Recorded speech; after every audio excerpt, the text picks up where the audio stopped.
கன்னியாகுமரி உட்பட நாகர்கோவில், விளவன்கோடு உள்ளிட்ட 6 தொகுதிகள் வாக்கு எண்ணிக்கை காலை 8 மணிக்கு தொடங்குகிறது. கூடுதல் விவரங்களை செய்தியாளர் கண்ணன் வழங்க இருக்கலாம். கண்ணன், வணக்கம். முன்னாள் அமைச்சர் தளவாய் சுந்தரம், முன்னாள் எம்எல்ஏ விஜயதாரணி ஆகியோர் போட்டியிடும் தொகுதிக்கான வாக்கு எண்ணிக்கையானது இன்னும் சற்று நேரத்தில் நடைபெற இருக்கிற நிலையில் அந்த எதிர்பார்ப்பு மிகப்பெரிய அளவில் எழுந்திருக்கிற நிலையில் அங்கு இருக்கும் நிலவரங்கள் என்னவாக இருக்கின்றன, ஏற்பாடுகள் என்னவாக இருக்கின்றன?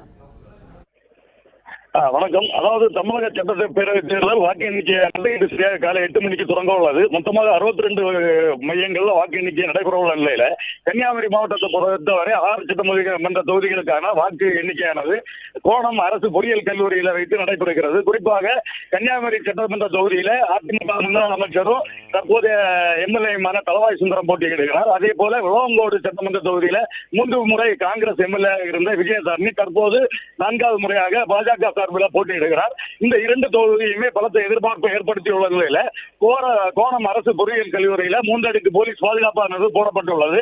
தொடர்ந்து செல்போன் உள்ளிட்ட தகவல் தொழில்நுட்ப சாதனங்கள் அனுமதி இல்லாத நிலையில காலை முதலே வேட்பாளர்கள் வாக்கு எண்ணிக்கை முகவர்கள் வந்தவங்க உள்ளனர்.